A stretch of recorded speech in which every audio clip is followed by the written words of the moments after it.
Netanyahu gets destroyed by Ibrahim Traoré on live TV after Iran-Israel clash. The camera cuts to the polished floor of the United Nations General Assembly.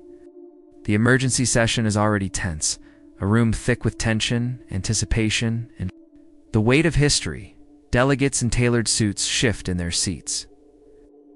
Microphones hum softly as diplomats from across the world lean forward, listening to yet another rehearsed statement about regional stability and de-escalation.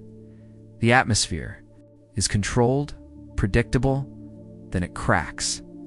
A delegate rises not from the scheduled list, not from a permanent member state. A young man in a crisp African print jacket stands at his seat. He clears his throat. His voice rings out like a siren.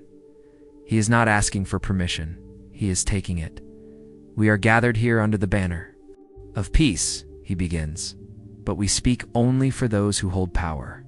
Where is justice for the voiceless? Where is accountability for the wars waged in our names?" The room stirs. Some delegates turn sharply. Others exchange uneasy glances. The moderator hesitates. No one interrupts him, because what's happening now cannot be stopped. The camera pans toward the speaker. His name flashes on the lower third of global news feeds.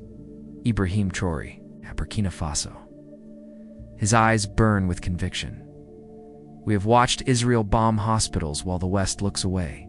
We have seen sanctions fall on the poor, but never on the powerful. And still, we are told to sit quietly and nod." Gasps ripple through the chamber. A few delegates stand in protest. Others remain seated. Stunned, Traoré doesn't raise his voice. That's what makes it more powerful. This body was meant to represent all nations. But today, I ask, who do you truly serve? Silence. Even the journalists in the press gallery stop typing, just rows away. Benjamin Netanyahu sits rigid. The Prime Minister of Israel, a man known for his sharp tongue and political survival instincts, says nothing. The camera lingers on his face. His jaw tightens. His fingers grip the armrest.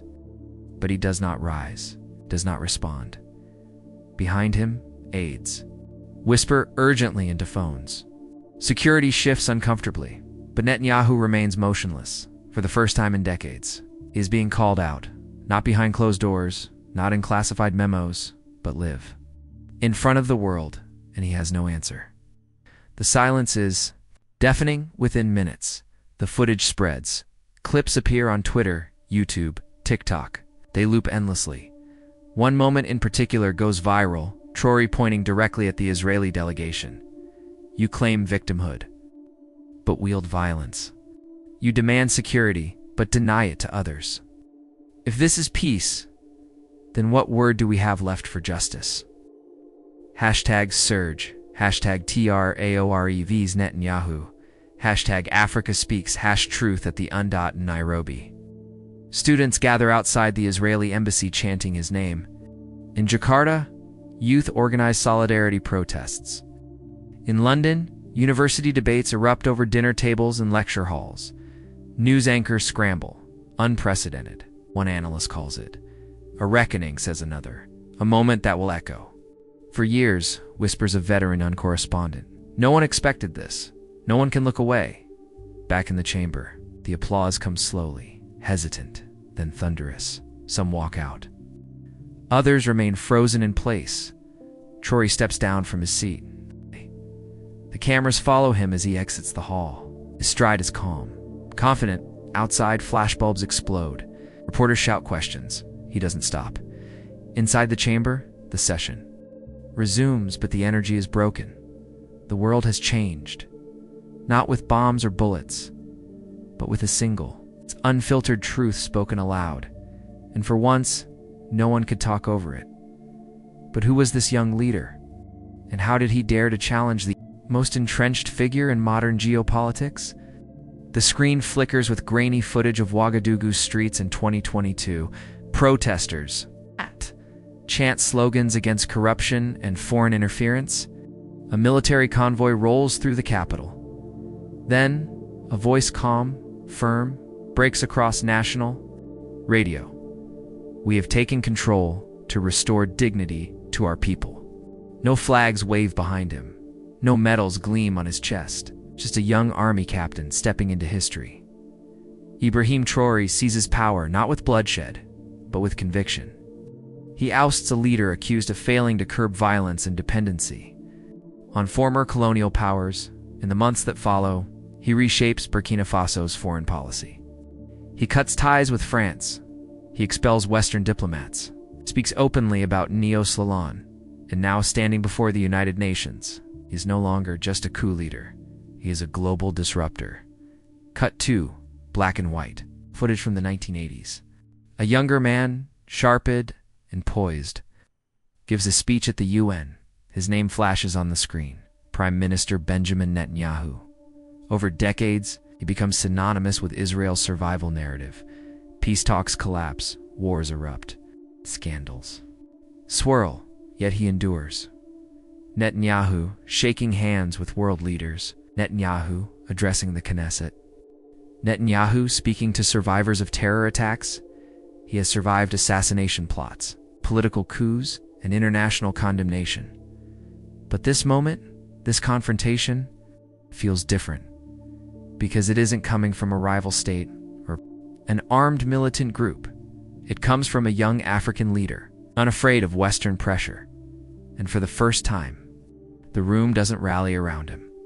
For the first time, silence is not on his side. The screen shifts to night vision footage. Missiles streak across the sky. An Iranian strike hits an Israeli military base. Explosions light up the desert. Smoke rises like a warning. Satellite images zoom in. Analysts trace missile paths. Intercepts reveal warnings ignored. Israel retaliates. Within hours, covert drone strike hits a nuclear facility in Natanz. Tensions ignite. Iran vows revenge. Israel prepares for war. Global leaders scramble. A U.S. envoy calls for restraint. China urges dialogue. Russia remains silent, but the damage is done. This wasn't just another skirmish. It was a tipping point. And in the middle of it all, a single act of defiance will change everything. Maps flash across the screen. Lines shift. Alliances blur. BRICS expands. New currencies emerge. Trade deals bypass the West. Africa pulls away from Europe. Asia reorients toward Beijing.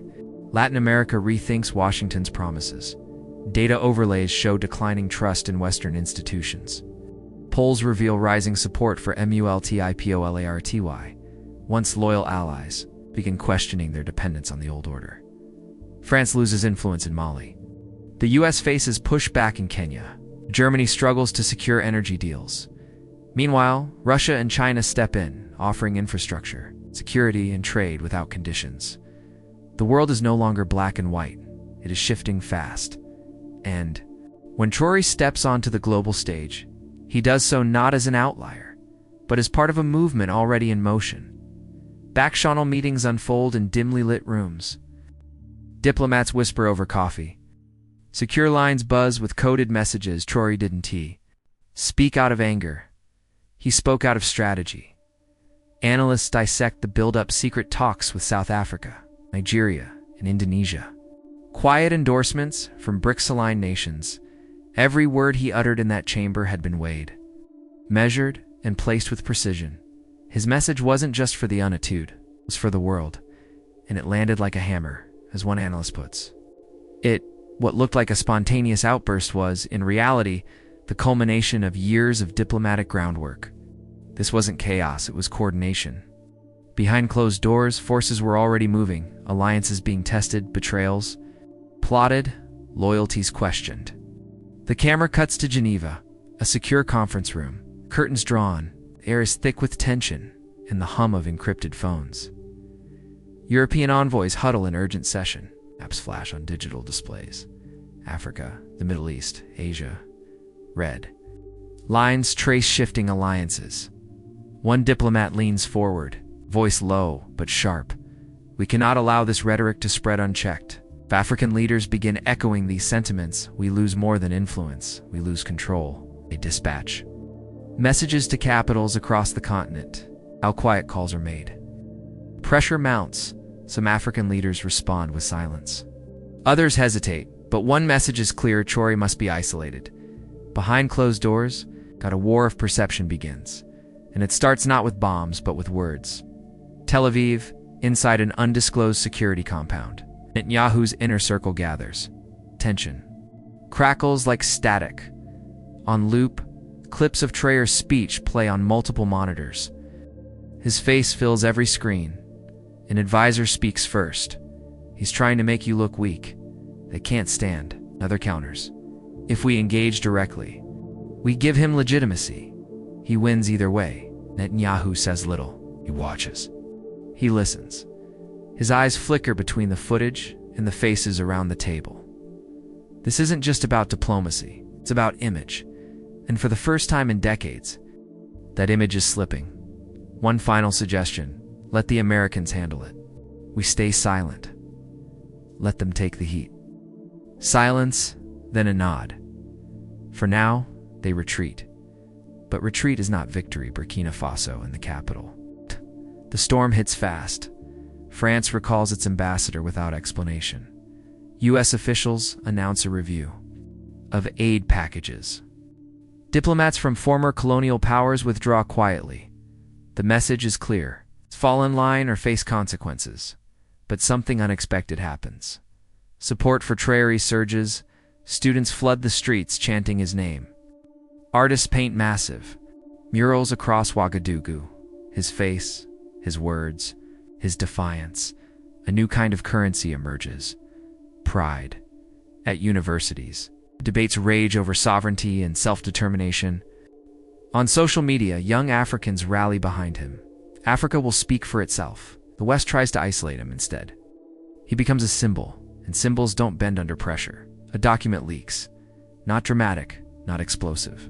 Just a memo marked, NATO internal use only. Its title reads, Assessing the Contagion. Risk of anti-Western sentiment post-UN, incident inside. Analysts warn of a dangerous ideological shift sweeping through the global South. They cite Traoré's speech as a catalyst. One passage stands out. Traoré's rhetoric has resonated beyond Burkina Faso. There is growing concern that similar narratives could gain traction in Nigeria, Kenya, and Indonesia. The risk of coordinated diplomatic pushback against Western-aligned institutions is increasing. The memo ends with a chilling conclusion. This is not a regional issue. This is a systemic challenge. It circulates among intelligence agencies, across embassies. In boardrooms, the West sees the writing on the wall, but no one knows how to stop it. In Moscow, state television replays Traoré's speech in slow motion. Russian commentators dissect each word. A leader who dares to defy the West, one anchor, declares, perhaps he understands the world better than most. Iran follows suit. State-run networks broadcast highlights. Analysts praise his stance as courageous and necessary. Behind the scenes, quiet messages are sent. Russian diplomats reach out through back channels. Offers are made, trade deals, infrastructure investment, security cooperation. Tehran extends a hand as well, to both. Traoré responds the same way. We are open to partnerships based on mutual respect, not coercion. The West tries to contain him. Two rising powers see opportunity, and in the shadows, a new alliance begins to form. A private summit. No cameras. No press. Just the leaders of the G7 and their closest advisors. They gather in a secluded alpine lodge. Outside, snow falls silently. Inside, the mood is anything but calm.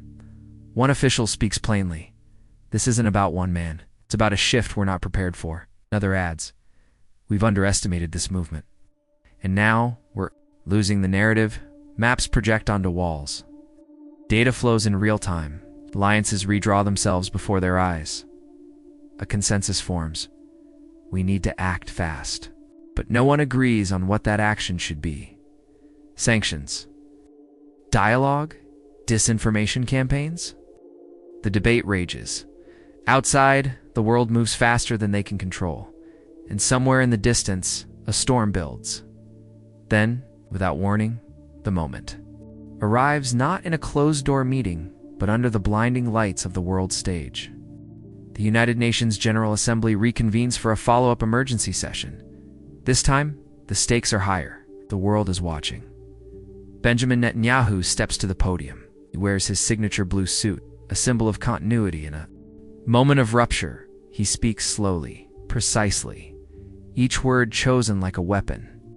We live in a world where terrorism disguises itself as resistance, where violence against our people is framed as justice, and where those who do not understand the threat we face dare to judge us. His voice doesn't rise. But the message is clear. Israel defends itself. Always he calls out Hamas, Hezbollah, Iran. Then, finally, he addresses the elephant in the room. Burkina Faso's leader has spoken with passion, but passion without context is dangerous. We have every right to defend ourselves from existential threats. A few delegates nod. Others remain still. Behind him, aides exchange glances. They know this was meant to be damage control, but something tells them it won't be enough. Before the applause fades, a movement begins at the back of the chamber. Traoré, unlisted on the schedule. Uninvited by protocol, he walks forward, shoulders square. Eyes locked on the stage. Whispers ripple through the hall. Is he going to speak again? The moderator hesitates. A delegate protests.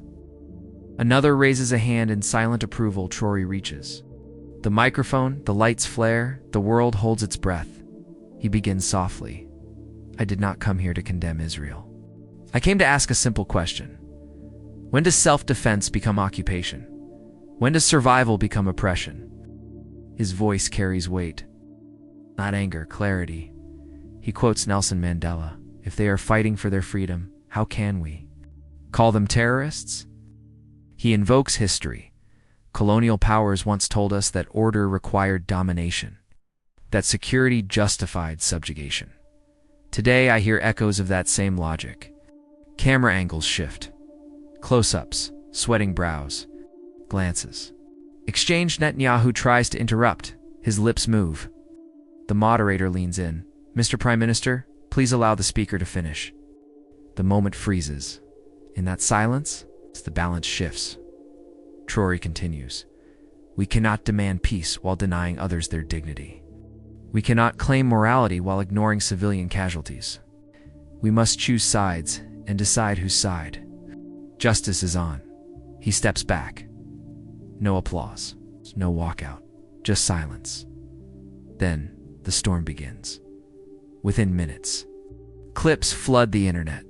In Nairobi, students gather outside the Israeli embassy chanting Traoré's name. In Jakarta, youth organize. Candlelight vigils demanding justice for Palestinians. In Cape Town, murals appear overnight, Traoré's face beside Mandela's. Hashtags trend globally. Hashtag Africa Speaks. Hashtag Truth at Thuin. End the double standard. In Tel Aviv, protests grow. Young Israelis march toward government buildings, calling for new leadership. Some hold signs reading, "Not in our name." News anchors scramble. One analyst calls it a generational reckoning. Not just for Israel, but for the West, another adds. This wasn't just a speech. It was a mirror held up to global power. The world couldn't look away. Backstage, the mood is electric.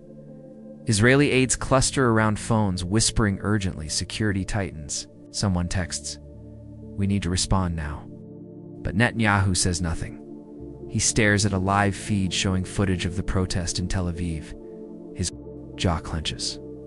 His fingers grip the edge of a table. For the first time, the narrative isn't his to control. Outside, journalists swarm the exit. They wait for a statement, a rebuttal, anything. None comes.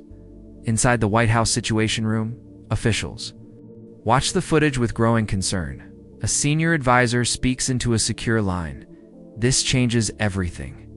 If young voices across Africa and Asia start seeing Traoré as a moral authority, we lose more than a debate, we lose influence. Across the globe, diplomats begin reassessing their strategies, because what just happened in that chamber wasn't diplomacy, It was transformation the world had been watching.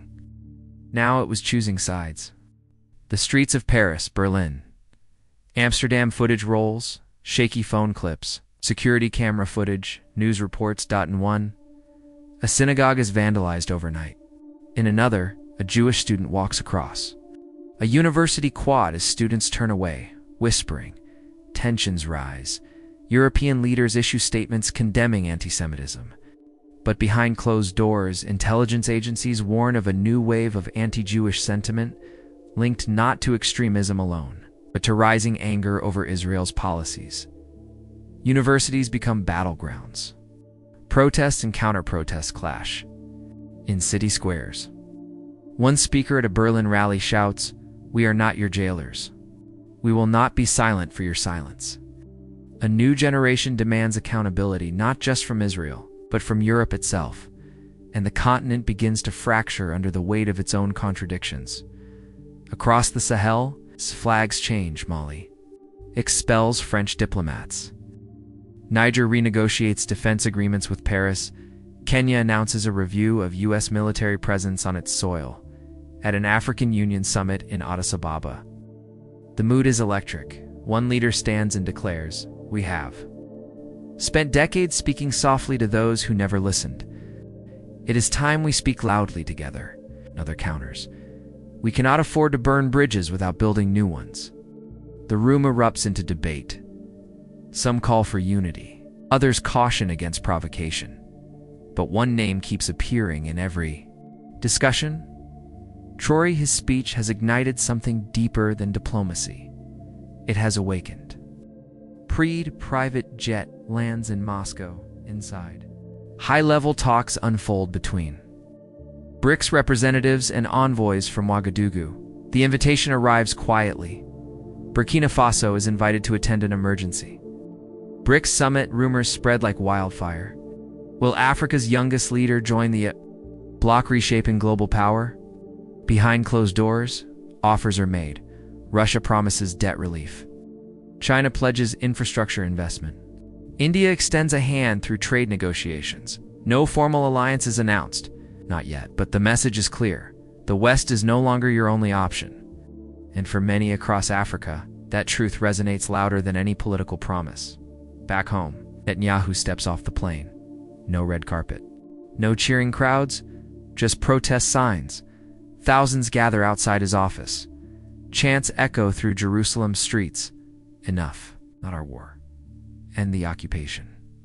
Opposition leaders call for a coalition government. Some within his own party begin to distance themselves. Netanyahu remains defiant, but cracks appear. A senior aide is seen leaving a meeting with centrist lawmakers. A minister voices concern over foreign policy isolation. Even allies hesitate, because for the first time in years, the Israeli public isn't united behind him. They're asking questions he can't answer with slogans, and the world sees it. In London, New York, Doha newsrooms buzz with tension. BBC faces backlash for framing Traoré's speech as provocative. CNN is accused of giving too much airtime to Israeli officials. Al Jazeera is criticized for being biased toward Arab causes.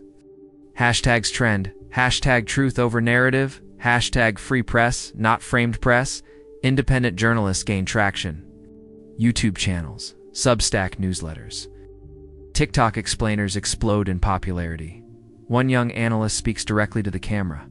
People don't want more headlines. They want context. They want truth. And they're finding it outside the mainstream, traditional. Media scrambles to adapt because this isn't just about coverage anymore. It's about credibility. And once lost, it's nearly impossible to regain.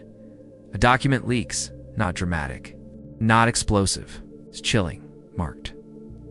Confidential internal review, only its title reads, Assessing the Shift in Global Perception Post. Traoré Incident Inside. Analysts warn of a growing narrative imbalance. Western institutions are increasingly viewed as reactive rather than principled. Our messaging lacks moral clarity and fails to resonate with younger generations globally. One line stands out, we're losing the narrative.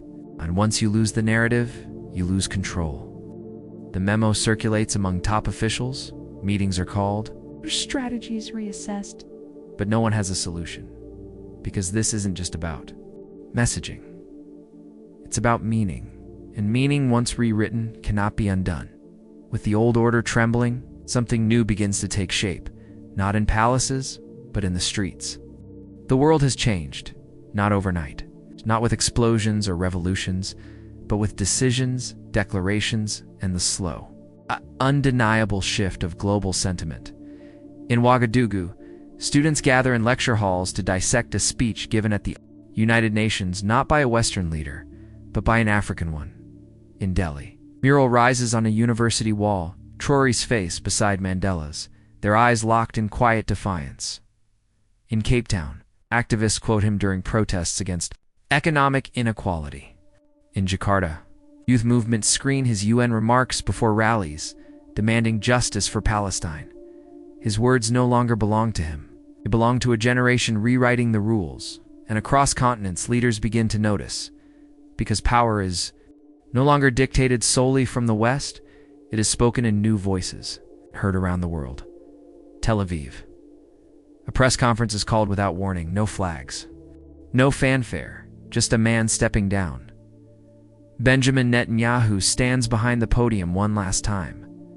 His voice, once sharp, now carries weight, not of victory, but of resignation. I have served this nation through war and peace. But leadership must evolve, and so must I, announces his resignation. The room falls silent. Behind him, aides watch closely. Across Israel, citizens tune in from homes, cafes, protest sites. A younger, moderate leader steps forward. Coalition forms. Fragile, but necessary. Israel begins outreach to Arab neighbors. Diplomats return to negotiation tables. The rhetoric softens, but the scars remain. And the world watches carefully, because this is not just the end of a political era. It is the beginning of something new. Washington, inside the State Department, new campaign takes shape. Public diplomacy. Teams work late into the night. Social media strategy shifts. Messaging is rewritten. The goal? To regain trust. Aid packages resume quietly, strategically. Partnerships are rekindled with key global South nations. Public statements emphasize dialogue over dominance, but skepticism lingers. At universities across Africa and Asia, students question whether these gestures are genuine or just damage control. One young activist posts, "We've heard your promises before. This time we're watching closer than ever." The US knows it can't afford to fail, because influence is no longer. It's guaranteed. It must be earned. And the clock is ticking. New York, the United Nations General Assembly reconvenes. This time, the energy is different. Dozens of leaders take the floor from Nigeria, India, Malaysia, Chile. Each echoes a similar message. Justice cannot be selective. Peace must include all. Power must serve the many, not the few. Traoré's name surfaces again and again, not as a slogan, but as a reference point. No one challenges them. No one interrupts. The balance of power has shifted, quietly, steadily, and irreversibly, across the world. Institutions adapt or risk. Fading into history, old alliances are questioned, new partnerships form. Young voices rise in parliaments, boardrooms, digital platforms. Africa speaks louder.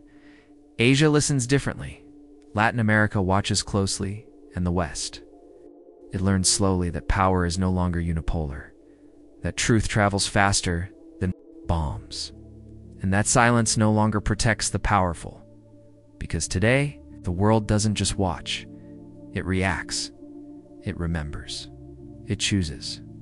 History does not repeat. It resonates. The screen flickers with slow-motion footage. Traoré at the UN podium, his voice calm but cutting. The room frozen in stunned silence. Then reactions. A delegate from Indonesia clapping softly. A European ambassador turning away. An Israeli official lowering their head. The camera pans to the global ripple. Clips flash Nairobi. A university lecture hall. Students dissect his speech line by line.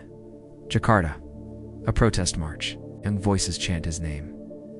London, a debate stage. Journalist calls it the moment the West lost its moral high ground.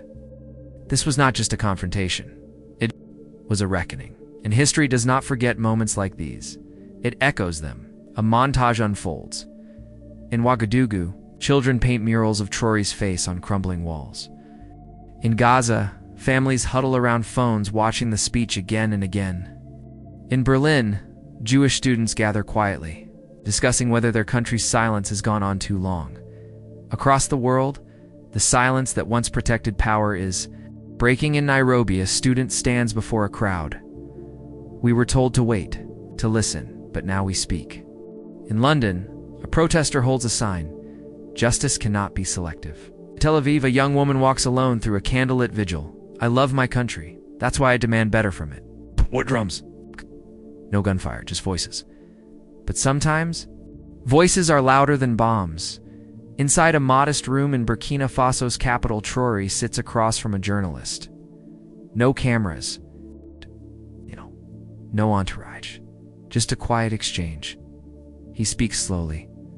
"I didn't destroy anyone. I simply reminded the world that truth still has weight." He pauses. People think power lies in weapons or money, but real power, it lies in speaking when others choose silence. Outside, the city hums with life. Inside, a new kind of legacy is being written not in speeches, but in belief. A rooftop in Ouagadougou, Traoré stands alone, hands in his pockets. Wind brushes through his hair. The sun dips low behind the horizon. Below, the city pulses with movement, markets, protests, classrooms. Dreams, he watches it all, not as a conqueror, not as a hero, but as someone who chose to speak and changed. The world, because of it, the camera pulls back, slowly, gently, until it becomes just one figure among many. Because this story was never about him. It was about what comes next. The screen darkens, then a single line appears. History does not repeat. It resonates.